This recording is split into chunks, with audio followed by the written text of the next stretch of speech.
हाय नमस्ते and welcome. मैं अनिकेत भावे आप सभी का मेरे एजुकेशन हाउस यूट्यूब चैनल पे तहे दिल से स्वागत करता हूं।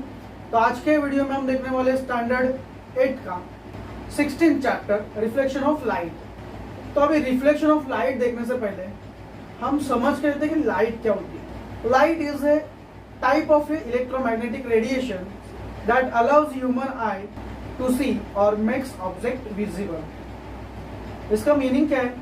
बल्ब चालू है जिसकी रोशनी मेरे ऊपर गिर रही है, इसके लिए मैं आपको ये कैमरा में दिख रहा हूँ। अगर उसको हमने बंद कर दिया तो मैं या दूसरी कोई भी चीज आपको दिखेगी क्या? नहीं दिखेगी। क्यों? क्योंकि वहां पर लाइट नहीं है।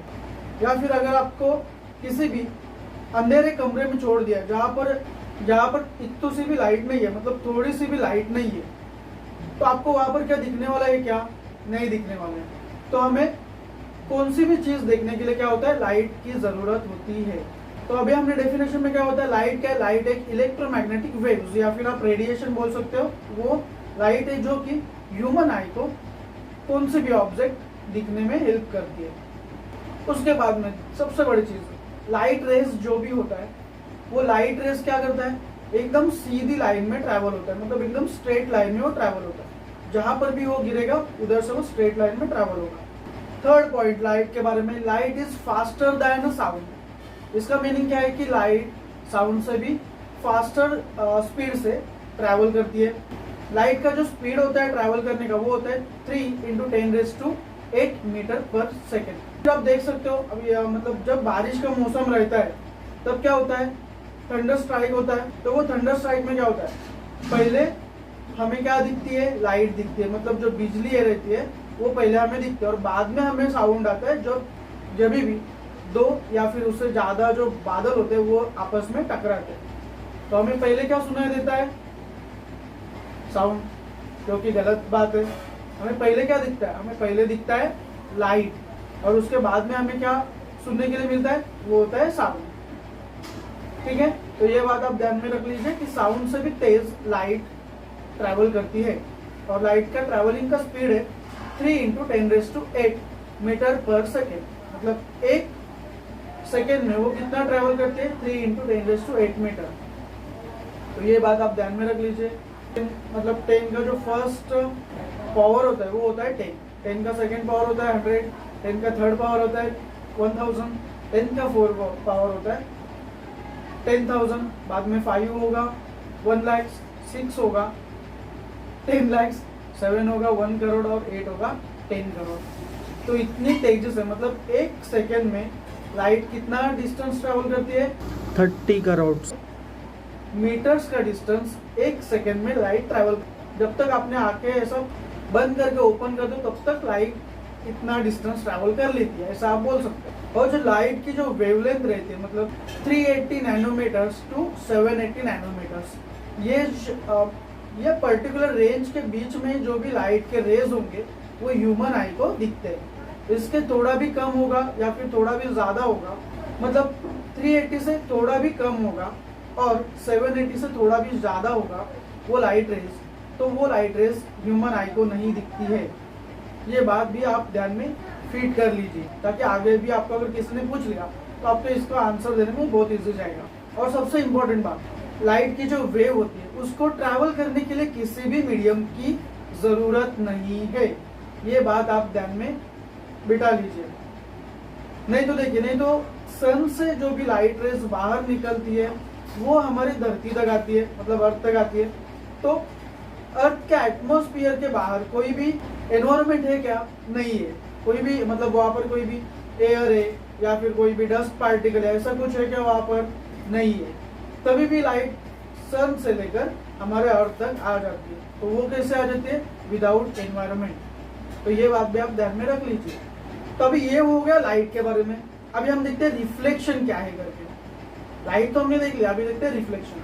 तो रिफ्लेक्शन यानी इन सिंपल वर्ड्स आप हम एक एग्जांपल देख लेते हैं। देखिए, आप हाथ में बॉल लेते हो और वो बॉल आप किसी भी सामने वाली चीज पर मार देते हो। जैसे कि एक लड़के ने अगर बॉल लिया और वो दीवार के ऊपर मार दी, तो वो क्या होगा? दीवार पे लगकर वो बॉल फिर से वापस आ जाएगी वो लड़के के पास। मतलब क्या हुआ? वहां पर रिफ्लेक्ट हुआ, वहां पर क्या हुआ? रिफ्लेक्शन हुआ वो बॉल का। तो उसी को हम कहते हैं रिफ्लेक्शन इन सिंपल वर्ड्स। अभी देखते हैं साइंटिफिक लैंग्वेज में रिफ्लेक्शन ऑफ लाइट क्या होता है। यहाँ पर भी वही होगा, लाइट रेज आएगा वो मिरर के ऊपर या फिर दूसरे कोई भी सॉलिड या फिर किसी भी सब्सटेंस के ऊपर लाइट रेज आके क्या होगा, ऐसा यहाँ पर गिरेगा सरफेस के ऊपर, जिस डायरेक्शन से वो आया था सेम वही डायरेक्शन में फिर से वापस जाएगा, तो ये होगा reflection. When an light rays fall on A object their direction changes and turn.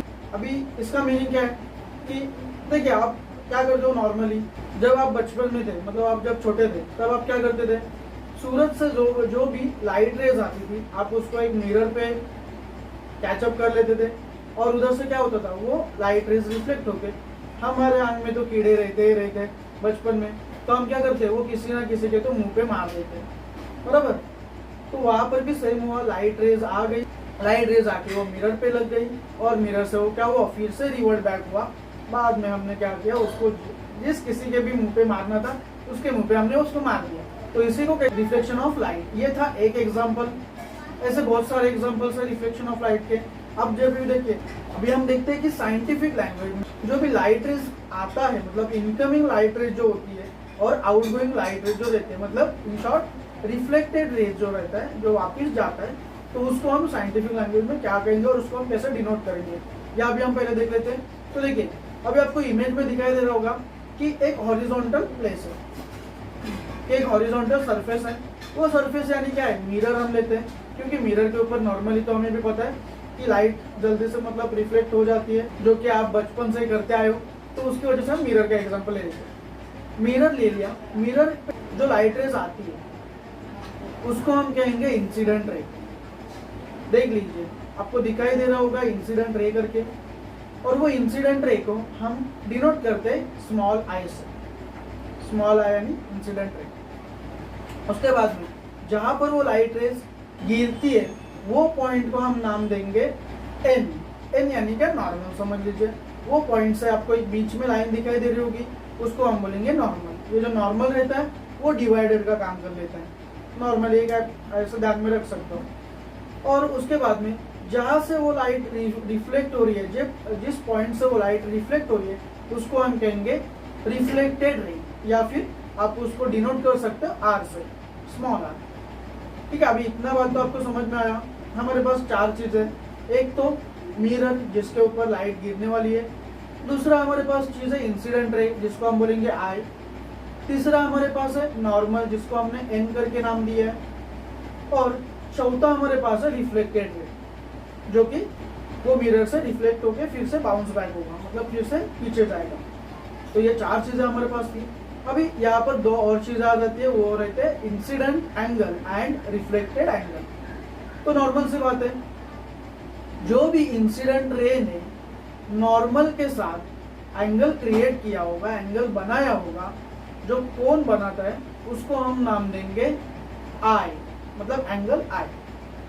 अभी यहाँ पर देखिए आप, इंसिडेंट रे जो कि हमारा ए पॉइंट था, उधर से हमारा एक पॉइंट था ओ करके जहां पर इंसिडेंट रे जाके गिर रहा है, और उधर से एक ऊपर लाइन जा रही है, उसको हमने नाम दिया था एन करके, मतलब नॉर्मल। तो अभी यहाँ पर क्या हुआ, इंसिडेंट रे ने किसके साथ मिलके एंगल बनाया, नॉर्मल के साथ मिलके। तो वो एंगल का हम नाम क्या देंगे, देखिए मैं अभी एंगल का नाम बोलता हूँ, आप ध्यान से देख लीजिए, एंगल ए ओ एन। ये था हमारा इंसिडेंट एंगल का नेम। सिमिलरली अब यहाँ पर इंसिडेंट एंगल जो था उसने नॉर्मल के साथ कोण बना लिया, मतलब एंगल बना लिया। तो अभी दूसरा भी, उसका भी जो भी जुड़वा भाई था रिफ्लेक्टेड रे, उसके भी तो आंख में खुजली रहती है, उसके भी तो मस्ती रहती है, तो वो भी क्या करेगा, वो भी नॉर्मल के साथ क्या बनाएगा, एंगल बनाएगा। अभी यहाँ पर भी कैसा होगा, देख लीजिए, यहाँ पर भी हम जो नेमिंग रहेगा एंगल का वो कैसे देंगे, एंगल का साइन जो भी नॉर्मल हमारा रहता है, आपने ज्योमेट्री तो पढ़ी होगी, एंगल का साइन जो कि ग्रेटर देन का सिंबल रहता है। तो एंगल मतलब उसका सिंबल आएगा, उसके बाद में एन ओ बी जो कि हमारा रिफ्लेक्टेड रे होगा। तो ये आपको समझ में आया। एंगल आया क्या था हमारा, ए ओ एन, और हमारा रिफ्लेक्टेड एंगल क्या था, एन ओ बी। ये बात आप ध्यान में रख लीजिए। और यहाँ पर जो एरोस की डायरेक्शन रहती है वो सबसे ज्यादा इंपॉर्टेंट रहती है। अगर आपका गलती से भी एरो का डायरेक्शन अगर आपका गलत हो गया तो आपका पूरा जो डायग्राम है वो गलत हो जाएगा। कैसे, देखिए अभी सपोज मैंने डायग्राम तो ठीक ठाक निकाल लिया, मैंने सिर्फ नेमिंग कन्वेंशन भी मैंने बराबर दे दिया, बट मैंने क्या किया, एरोस गलत निकाला। मतलब आई की जगह पर जो हमारा इंसिडेंट रे था उसको मैंने एरो कौन सा दे दिया, रिफ्लेक्टेड रे का, मतलब बाहर जाता हुआ कि वो गिर के फिर से वापस जा रहा है, उसका अगर मैंने दे दिया एरो तो फिर मेरी डायग्राम क्या हो जाएगी, गलत हो जाएगी। तो इसके लिए ध्यान में रख लीजिए कि जब भी आप ये डायग्राम निकाल रहे हो, जो कि 2 मार्क के लिए तो हम क्लास रहता ही है, तो उसकी तो वहां पर आप एरोस अच्छे से ध्यान में रख लीजिए। इंसिडेंट रे यानी कि मिरर की तरफ जाता हुआ एरो, और रिफ्लेक्टेड रे मतलब मिरर से दूर जाता हुआ एरो। ये 2 चीजें आप ध्यान में रख लीजिए। अभी हमने रिफ्लेक्शन तो देख लिया क्या होता है, अभी हम देखते हैं रिफ्लेक्शन के लॉज क्या होते हैं। 3 लॉज रहते हैं रिफ्लेक्शन के। तो उसमें का फर्स्ट लॉ है, जितना भी एंगल आई होगा, मतलब जितना भी एंगल इंसिडेंट एंगल होगा उतना ही क्या होगा, रिफ्लेक्टेड एंगल भी होगा। मतलब मान के चलिए AON, इसका अगर मेजरमेंट 40 डिग्री है तो मेरा एंगल आर भी कितना होगा, जो कि हमारा है फिलहाल अभी NOB, वो भी होगा 40 डिग्री का, क्योंकि वो तो जुड़वा भाई है, तो जितना आई रहेगा उतना ही आर भी रहेगा। आपने वो जुड़वा का पिक्चर देखा ना सलमान खान का, जिसमें वो दोनों भी सिमिलर ही दिखते हैं, बस उनका कुछ कैरेक्टर्स थोड़ा सा अलग रहता है। तो इनका भी सिमिलर है, दिखने के लिए दोनों भी सिमिलर दिखेंगे, कैरेक्टर्स थोड़ा अलग रहेगा, एक आएगा एक जाएगा। आई, आर एंड एन मतलब क्या, incident ray, reflected ray and normal, ये तीनों भी एक ही प्लेन में होने चाहिए, तभी आपका जो रिफ्लेक्शन का फेनोमेनन है, मतलब जो भी कुछ रिफ्लेक्शन की जो प्रोसेस है वो करेक्ट रहेगी, एक ही तरह से रहेगी। तीसरा हमारा लॉ क्या है कि incident ray and reflected ray are always opposite to the normal. वो दोनों भी एक ही साइड में रह सकते हैं क्या, नहीं रह सकते। जैसे कि अभी आपको पीछे इमेज दिख रहा है, तो वैसे वो नहीं रह सकते। हमेशा क्या होगा, एक नॉर्मल के दाएं साइड में होगा तो फिर एक नॉर्मल के बाएं साइड में होगा। लेकिन क्या आपको ध्यान में रखना है कि वो दोनों भी एक ही साइड में नहीं होने चाहिए, मतलब इंसिडेंट रे भी वहां पर है और रिफ्लेक्टेड रे भी वहां पर है, तो ऐसा नहीं होना चाहिए।